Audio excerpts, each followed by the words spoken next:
cannibalism, asexuality, and violence, a society that had collapsed. What's going on here?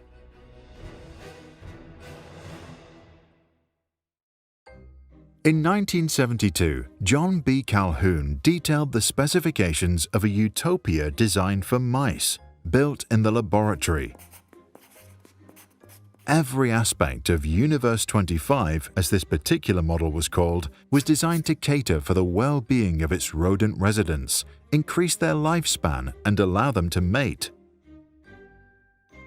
There was abundant food, water, and nesting material. The universe was cleaned regularly. There were no predators, the temperature stable. Paradise. Or maybe not. 4 pairs of disease-free mice selected from the National Institute of Health's elite breeding colony moved in on day 1. It took months for the rodents to familiarize themselves with their new world. Then they started to reproduce, and the population increased exponentially, doubling every 55 days. Those were the good times in paradise.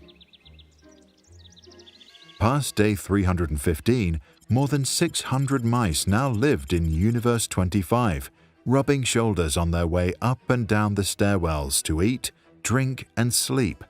Population growth slowed.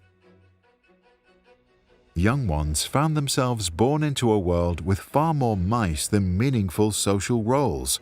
Males faced a lot of competitors to defend their territory against. Many found that so stressful they gave up. Normal discourse within the community broke down, and with it the ability of mice to form social bonds. Lone females retreated to isolated nesting boxes on penthouse levels. Other males, a group Calhoun termed the beautiful ones, never sought sex and never fought. They just ate, slept, and groomed, wrapped in narcissistic introspection. Elsewhere, cannibalism, asexuality, and violence became endemic. Mouse society had collapsed. On day 560, the population peaked at 2,200 mice. A few mice survived past weaning until day 600, after which there were few pregnancies and no surviving young. As the population had stopped regenerating itself, its path to extinction was clear. The mice had lost the capacity to rebuild their numbers. Many that could still conceive, such as the beautiful ones and their secluded singleton female counterparts, had lost the social ability to do so. On day 920 was the last conception. The last mouse died on May 23, 1973, 4 years and 10 months after colonization. Calhoun later said that the creatures had died 2 deaths. The first was that of their spirit and their society. The second death was that of their physical body. It was not the first time the ethologist had built a world for rodents. Calhoun had been creating utopian environments for rats and mice since the 1940s, with consistent results. Overpopulation leads to explosive violence and hypersexual activity, followed by asexuality, self-destruction, and extinction.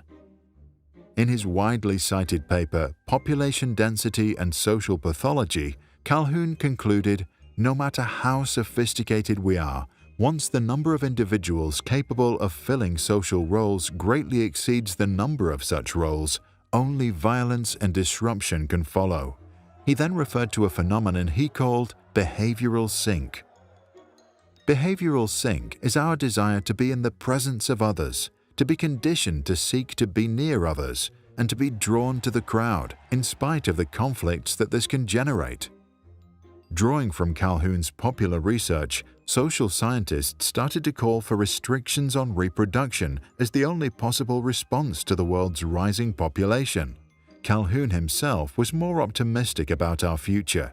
He argued, as our physical space declines, we are forced to extend a conceptual space, our network of ideas and technologies. Later in his career, he turned to possible solutions and began to build creative universes that minimize the ill effects of overcrowding. What are your thoughts? Is overcrowding a danger for mankind, or does it only affect rodents? And if so, what can save the human psyche? Avoiding eye contact in crowded places is one strategy, but is that enough? To read more about Universe 25 and its cultural impact, read the paper of Edmund Ramsden and John Adams. You'll find a link in the description below.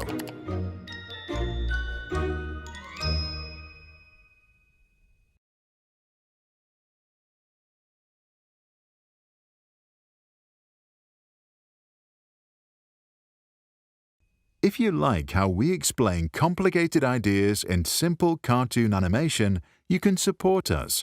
Visit patreon.com/sprouts. Just visit us, learn how it works and what's in it for you. We hope to see you there. And if you are a parent or educator, check out our website, sproutsschools.com. There you can find this and other video lessons, additional resources, and classroom activities.